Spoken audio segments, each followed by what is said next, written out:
Bueno, Baltasar, estamos aquí un poco de broma porque es un momento muy importante para ti. Estás a punto de desvelar al mundo un proyecto en el que llevas trabajando, me estabas contando antes de empezar la entrevista, realmente más de 10 años. Muchísimo tiempo, así es el sueño de mi infancia, siempre he querido hacer esto, mucho tiempo trabajando para conseguirlo y no solo trabajo mío, sino de todo un equipazo que han creído en esta idea y por fin llega el día y lo podemos hacer público. Bueno, pues si te parece vamos a proceder a hacer los honores. ¿Buscas un coche nuevo? Entra en carwow.es y mi equipo te ayudará a encontrarlo y conseguir el mejor precio. Carwow.es, el comparador de precios de coches nuevos. Pues aquí lo tenéis, somos el primer medio del mundo que accede al Baltasar Revolt, el proyecto, el sueño del ingeniero Baltasar López hecho realidad. Un automóvil muy interesante porque aúna prestaciones de deportivo radical con la electricidad. Vamos a conocer todos y cada uno de los detalles. Coches eléctricos evidentemente ya los hay muchos y cada vez más van a haber, pero ninguno que hiciera esta apuesta de ultradeportividad, máxima ligereza, máximas prestaciones y combinado con el powertrain eléctrico. Es divertido porque me has obligado a hacer un juego que me has dejado fuera de juego, valga la redundancia, cuando he llegado aquí con lo que eran pues las características técnicas del vehículo y hemos hecho el juego de escribirlo antes y después. Antes de destaparlo y después de destaparlo. Lo he clavado, casi lo he clavado. Me he pasado de optimista, me he pasado por poco de pesimista, 1000 Nm. Esto mejor se lo preguntamos al padre de la criatura. ¿Me das el aprobado o qué nota me pones? Muy bien, la verdad es que sí, yo creo que un notable como mínimo. Bien, bien. Estamos hablando de una potencia que después de ver el coche lo he clavado de 500 caballos. ¿Es una potencia pico o es una potencia mantenida? Es una potencia mantenida. Perfecto. Y con un control vectorial completamente de la entrega de potencia. Y lo que es más importante y sorprendente y lo que marca la diferencia es el peso del vehículo en relación a esos 500 caballos, que mejor se lo cuentas tú a la audiencia, que no se lo van a creer. Bueno, 770 kilos, ¿no? Nosotros en Baltasar creemos en que a nivel de ingeniería la potencia es muy importante, el par también, por eso tenemos 500 caballos y 1000 Nm, que realmente es bastante inaudito en un coche de estas características, pero eso nos da aceleración, nos permite hacer el 0-100 en 2,5, que está muy bien, pero ¿qué pasa cuando llegas a las curvas, que tienes que frenar, que tienes que girar? Ahí no te salva la potencia y lo que necesitas es ligereza, ¿no? Entonces por eso hemos apostado por un concepto ultra ligero y tenemos 770 kilos, que no solo es bueno para un coche eléctrico, sino que es lo mejor para coches también de combustión deportivos. Perfecto, un coche que está plenamente concebido, no tiene parabrisas para los track days, podríamos decir, es un coche para entrar en pista, pero que también es legal para conducir por carretera. Exacto, el coche tiene todo lo que hace falta para correr y nada más. Cualquier cosa que no sea necesaria, imprescindible para correr, para pasártelo bien conduciendo, para disfrutar carpe diem, no está en el coche.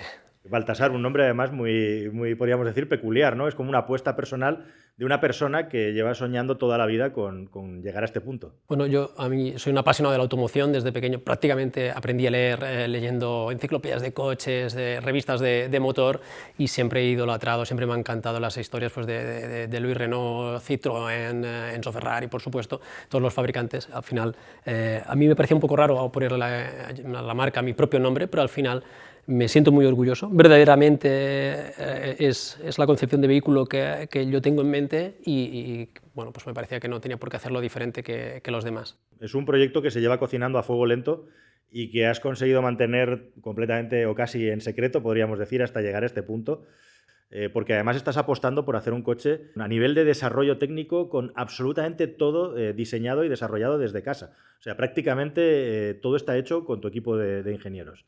No solo los diseños, sino la tecnología que hay detrás. Esto es una apuesta muy dura que también nos ha llevado que el proyecto se dilatara en el tiempo. El proyecto no era público, no lo habíamos explicado nunca a nadie, nos hemos mordido la lengua muchísimo porque 1000 veces hemos tenido las ganas de explicarlo y nos lo hemos callado, pero ha consumido tiempo por eso, porque no solo son los diseños, sino la tecnología que hay detrás, a nivel de electrónica, y sobre todo también de powertrain eléctrico, la tecnología de las baterías, todo esto es propio. Entonces no es solo utilizar una tecnología existente, llevarla a tu terreno, diseñar tú con esa tecnología, sino desarrollar la tecnología y luego el diseño, ¿no? La gestión de la batería, el BMS y la propia batería en sí son desarrollos propios vuestros. Desarrollos propios, específicos para este coche, desarrollados con Millor Battery, fabricados en Barcelona y 100% para este vehículo. Imagino que un pliego de condiciones sobre un papel lo aguanta todo, pero llevarlo a la realidad tiene que tener muchas vallas que superar, algunas muy altas.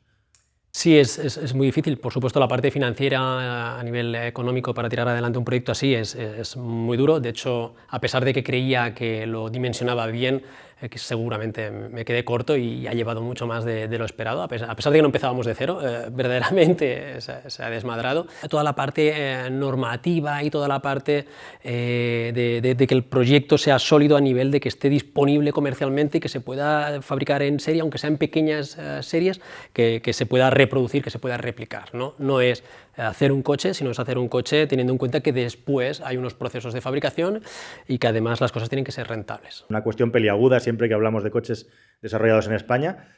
No estamos ahora mismo, estamos en el showroom del coche. ¿Tienes instalaciones para producirlo? ¿A qué ritmo? ¿Cuál sería el ritmo máximo que podrías asumir en caso de que esto despegue, que es lo que todos queremos?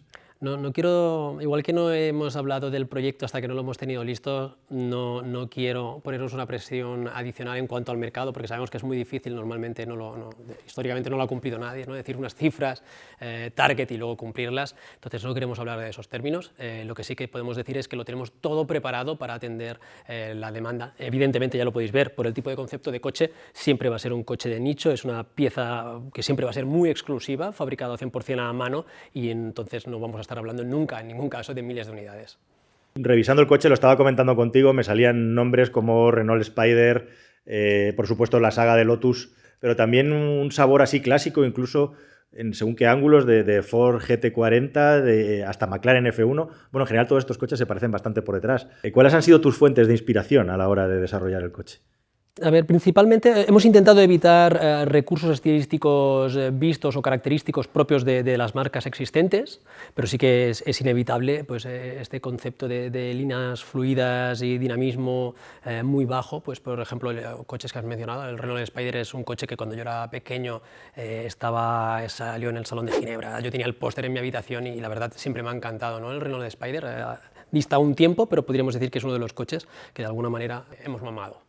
Una de las características principales que tiene además es el hecho precisamente de no tener parabrisas, pero aún así completamente legal para circular y con alguna particularidad más, ¿no? Sí, aparte de ser road legal, homologable para calle, el coche tiene todos los sistemas necesarios para homologación FIA, ¿no? Esto significa que puedes competir con él en circuito directamente, sin necesidad de tener que instalar pues, una barra anti-vuelco ni una jaula de seguridad, porque está integrada en el propio chasis, ¿vale? Tenemos aquí dentro un front roll hub y una barra anti-vuelco delantera y una trasera, y estructuras de impacto laterales. La barra delantera estaría debajo de esta parte Sí. del salpicadero. Correcto. Perfecto. Esto es así en mate para que no refleje el sol. Estamos viendo la versión final, estamos viendo un prototipo. Es un vehículo 100% funcional. Como empresario te tendría que decir que es la versión final, como ingeniero te diría que falta mucho, ¿no? Pero lo cierto es que la versión de producción que hemos puesto ya a la venta es prácticamente igual. Siempre queda una optimización que vamos a hacer a lo largo de los próximos meses, pero no habrá ningún cambio de concepto. Este coche está ya rodando en circuito y tomando datos y haciendo ajustes. Sobre todo pensando en la parte de maximizar la fiabilidad y evitar cualquier tipo de problema. Al margen del dato de la carga máxima potencia que estamos hablando de 80 kilovatios en corriente continua, ¿qué me puedes explicar más sobre la tecnología de las baterías? Trabajamos a 700 voltios, el doble de lo habitual. Eso es muy importante para mantener la batería a nivel de temperatura dentro de los parámetros de seguridad de las celdas, entregando la máxima potencia. Otra cosa importante es el tema de la recarga. Podemos recargar 100 kilómetros de autonomía en solo 5 minutos, una recarga muy rápida, y esto lo hacemos también gracias a la tecnología patentada de refrigeración híbrida implementada en las baterías de Mierva. Baltasar López no quiere darnos una capacidad de batería concreta del coche y sí hablar de kilómetros de autonomía. Y la verdad es que en lo que respecta al consumo del vehículo, según las simulaciones y los estudios que está haciendo, salen unos consumos ridículamente bajos, seguramente auspiciados por una altura bajísima y también por un peso pues muy liviano. A este respecto, a pesar de que yo le he insistido, él también insiste en que las cifras de consumo son correctas y de ser así estaríamos hablando de una batería de alrededor de 45 kilovatios hora, pero él prefiere hablar de autonomía. estamos hablando mucho de kilovatios hora en baterías, pero nadie está hablando de kilos, nadie está hablando de masa. Y es lo que realmente importa, por lo menos, cuando quieres disfrutar de un coche en circuito. Nos están ofreciendo y estamos comprando coches de 1.800, 2.000, 2.200, 2.500 kilos, auténticas moles. Eso es importantísimo. Entonces, este concepto puede permitirse una batería más pequeña porque estamos hablando de 770 kilos. Entonces, a mí no me interesa tanto hablar de kilovatios hora, de energía a bordo, sino de autonomía y de lo que puede dar el coche, las prestaciones, ¿no? Me comentaba Baltasar que su idea era que el coche directamente fuera tan racing que no se le vieran las luces cuando te pones de pie. Pero el problema es que por homologación, esos dos faros que hay encima, los ha tenido que colocar porque era obligatorio para poder llegar a homologar el coche. Lo voy a levantar para que veáis cómo desaparecen los faros, entre comillas, principales, y estos serían los supletorios. La altura mínima que tiene que tener un automóvil para ser homologable son 1110 milímetros, 1,10 m. Adivinad a qué altura está esa barra antivuelco. Pues justamente 1 milímetro más, un poquito de menos de 1111 milímetros de altura, lo minimísimo para ser homologado. Y los asientos, totalmente de fibra de carbono y con un peso máximo, según me contaba Baltasar, de 4,5 kilos cada uno. Y esta es toda la concesión al confort que hay en este coche, al menos en los asientos. Mullido mínimo. Una vista del coche sin los faros superiores, parece un coche distinto, parecen como dos coches. Llantas Bright, forjadas, hechas a medida para las especificaciones de este coche. La vista lateral te tengo que decir que me parece preciosa, ¿eh? Tiene un rollo ahí de barqueta clásica que mola mucho. Hay una toma de aire que se ve claramente aquí, que sirve para refrigerar los frenos delanteros. Y además la propia estructura del coche, la zona de deformación programada en el lateral del vehículo, tiene en su interior unos conductos que permiten transportar aire hacia atrás, al margen de lo que es esta toma claramente de refrigeración que tenemos abierta aquí en el lateral del vehículo. Esta forma no es caprichosa, está diseñada con una geometría específica para poderle dar fuerza de sustentación hacia abajo en el morro del vehículo. Es un biplaza y conceptualmente el vehículo, me comenta Baltasar, que realmente no tendría problema en convertirlo en monoplaza. Si alguien tiene el capricho, por supuesto ellos, concibiendo el coche, también lo han pensado. Aunque de momento va a salir así, con dos plazas, con la idea de poderlo compartir. Y uno de los detalles más curiosos, con diferencia del coche, es que tengamos la toma de carga aquí, al lado del copy. Según Baltasar, pensando, ahí tenéis la toma DC, pensando única y exclusivamente en que se pueda cargar de manera rápida y fácil en el circuito. Un botón de parada de emergencia, un cortacorrientes y también un extintor integrado en el vehículo. Una de las características especiales que tiene este coche y que se puede apreciar también en esta barra antivuelco es que tiene homologación FIA. Tenemos un coche homologado para circular por la calle con tu matrícula, pero además vas a tener un coche homologado para poder competir. El coche es ligero, muy ligero. Estáis viendo, estas llantas Bright son de 17 pulgadas y el tamaño de los discos, así a ojímetro, hemos adivinado que son idénticos delante y detrás. Son unas 215 delante y 235 detrás, con un perfil bajo y bueno, pues unas Pilot Sport Cup 2, como Dios manda. Y luego los discos, pues ya veis que son discos de dos piezas. Para ahorrar peso tenemos una pieza, este bloque central, que es de aluminio, y luego lo que es el disco en sí, con el acero rayado y perforado. Lo comentaba con Baltasar, ahora mismo hay que agacharse para enseñar bien este coche. La vista trasera es impresionante, tiene unas reminiscencias, pues desde aquí no me había dado cuenta, pero aparte de sonarme a Lotus cuando estaba de pie, ahora me suena más a un deportivo de los 70, así líneas muy puras. Todo lo que veis ahí es fibra de carbono, por supuesto, aparte de los pilotos, y este Revolt lo que tiene es súper trabajado el difusor inferior, hasta el punto de que, bueno, sin entrar en más detalles técnicos, que tampoco sé si me van a dejar decir, digamos que todo el diseño y la geometría de la parte trasera se ha condicionado a que este difusor fuera lo más funcional posible, algo que es absolutamente imprescindible si al final este coche quiere tener éxito en las pistas, que es de lo que se trata, ¿no? Tanto la carrocería como las tapas, por supuesto, son de fibra de carbono y doy fe, extremadamente ligeras, vamos, parecen un juguete por peso en la mano. Volante pura y duramente racing, repartidor de frenada. Otro detalle 100% racing. Eso es lo más parecido a un cambio de marchas que tiene este coche. Drive, neutral y rear. Por supuesto, una sola marcha. Detalle de los asientos, con un cinturón de 6 puntos y quick release por si hay que salir rápido.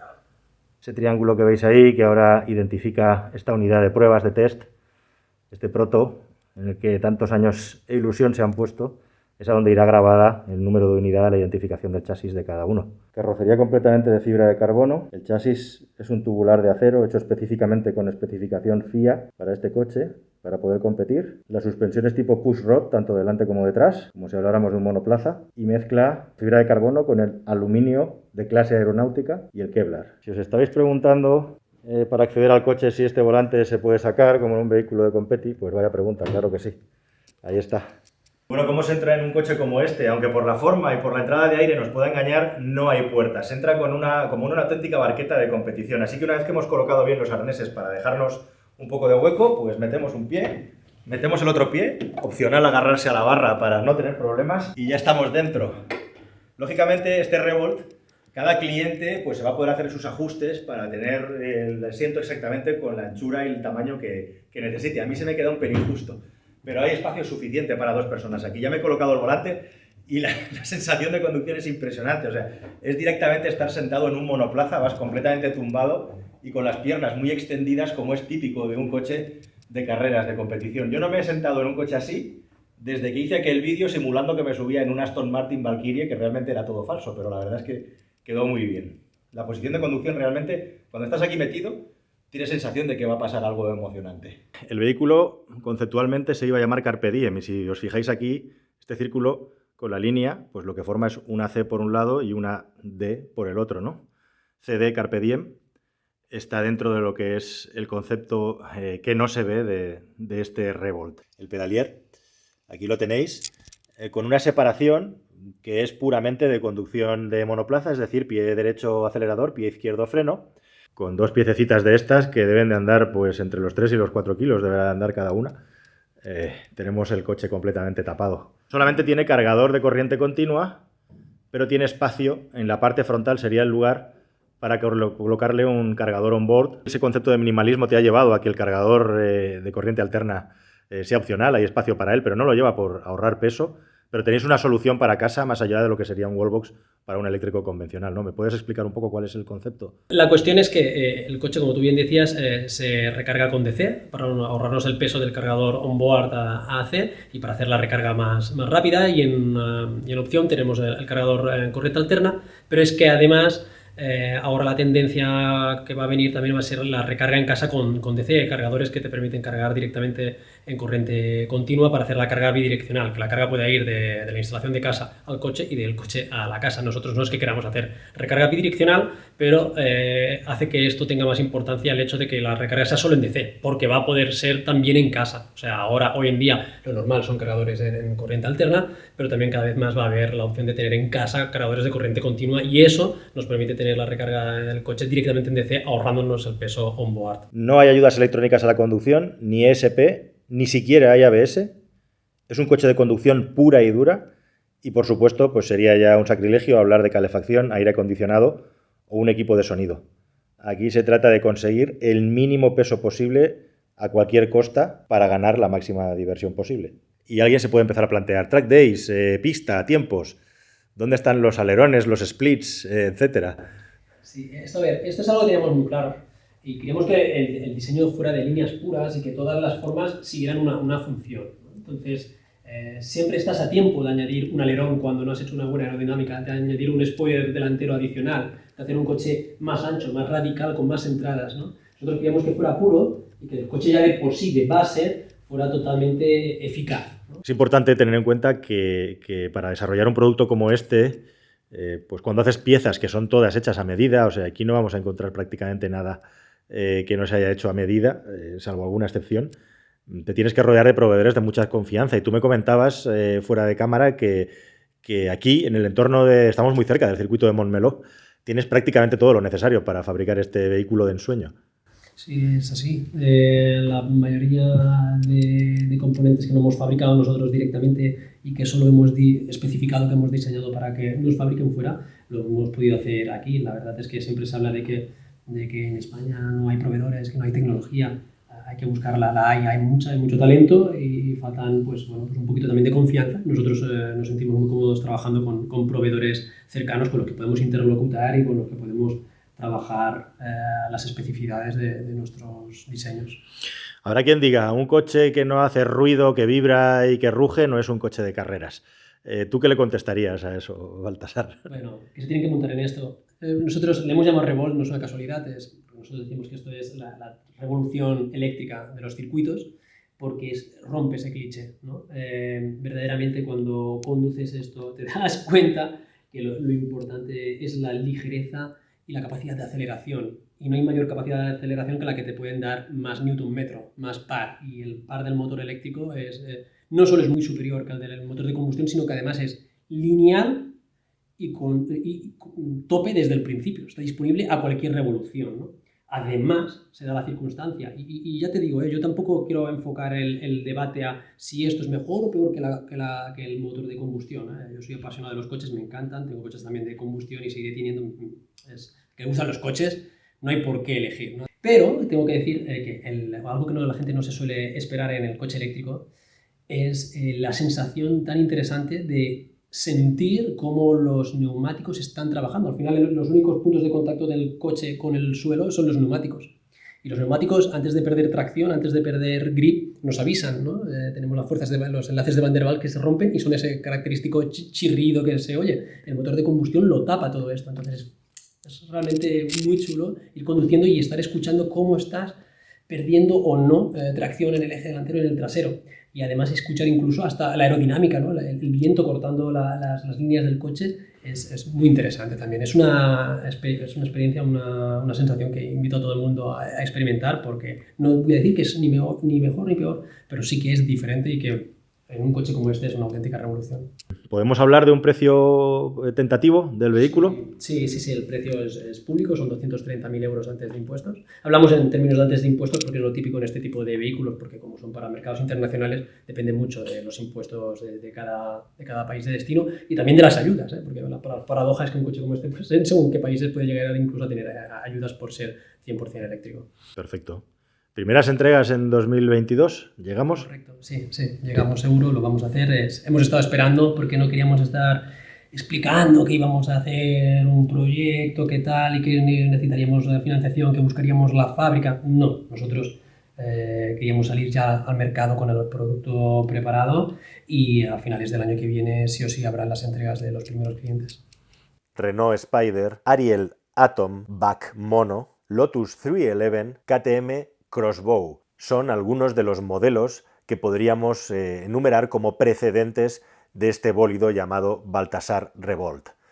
Es un tipo de vehículo que ha sido muy exitoso, pero siempre en tiradas muy cortas. Un coche muy exclusivo que no es apto prácticamente nada más que para una serie de clientes muy definidos, amantes de los vehículos deportivos para entrar en circuito más cerca de un coche de competición que de un coche de calle, aunque en este caso el grandísimo valor del vehículo es tener la homologación doble, con un chasis tubular de acero homologado por FIA, con todos los elementos de seguridad para poder competir, y al mismo tiempo un coche para poder circular por carretera, con casco por supuesto, si es que no quieres jugarte el rostro o la cabeza. También ha habido proyectos desastrosos en este tipo de vehículo que podríamos enumerar aquí, como por ejemplo el desgraciado Bultaco Lynx. Digo desgraciado porque era un proyecto muy interesante que, a pesar de que anduvo de una empresa y ingeniería y otra durante años, no acabó saliendo al mercado. En todo caso, hablando de un producto que tiene un precio más cercano a los 300.000 que a los 200.000 euros, ya se acota radicalmente las posibilidades de ser vendido. Nos encontramos a un vehículo que lo juega todo a las sensaciones de conducción, que no tenga absolutamente ninguna ayuda electrónica, incluido el ABS, parece más cerca de la temeridad que la de la realidad, aunque realmente Baltasar me dice que el coche podría llevar ABS si el cliente lo pide. Teniendo en cuenta el precio que tiene, entiendo que va a haber posibilidades de personalizarlo al gusto de cada uno, incluido también, como habéis visto, el cargador embarcado para una carga en corriente alterna. En todo caso, lo más llamativo y espectacular es lo que promete. Este coche, para valer lo que cuesta, tiene que demostrarlo en un circuito, cosa que podremos comprobar próximamente. Además de esa dualidad, homologación FIA, homologación para la calle, hay una dualidad que a mí me trae absolutamente loco, que es el asunto de las prestaciones que tiene el coche con un 0 a 100 de 2.5 y un consumo prometido de alrededor de los entre 6,5 y 7 kilovatios hora que yo personalmente quiero ver para creer, aunque desde luego no tengo por qué poner en duda la palabra de Baltasar, que es quien lleva muchos años trabajando en este proyecto. Así que vamos a ver en qué queda el producto definitivo y final. Esto que veis aquí es el prototipo que se está probando y próximamente espero poderme subir al coche para comprobar las sensaciones que promete, que son absolutamente radicales y como algo que no se ha visto nunca todavía en un automóvil eléctrico en general y en un automóvil en español en general también, en toda la historia. Hay que tener en cuenta una cosa, sí, me vais a salir con el Tesla Roadster, etcétera, pero hacer un vehículo deportivo no es solo correr mucho en línea recta. Es disfrutar con las curvas y que el coche sea ágil y se sienta bien. Y aquí hay una palabra clave, un concepto clave, que es la relación peso-potencia. Y en esto, este coche no tiene nada que envidiar a ningún vehículo eléctrico, por muy caro que sea, por muy deportivo que sea, aunque tenga 1.000, 1.500 o 2.000 caballos. El peso es la gran baza de este vehículo. Como digo, espero que el sueño de este creador acabe convirtiéndose en realidad, que triunfe. Desde luego tiene por lo menos los mimbres, aunque está en los inicios, y espero que hayáis disfrutado con esta primicia y que muy pronto podéis sentir conmigo la experiencia, la sensación de conducirlo en carretera abierta, en circuito, allá donde podamos y nos dejen. Pues muchísima suerte con el lanzamiento, Baltasar, espero que sea un éxito. Gracias. Y nada, seguiremos hablando y siguiendo el proyecto y con muchas ganas, por supuesto, de sentir eso que nos cuentas, que me has puesto los dientes largos. Siempre tu casa. Muchísimas gracias.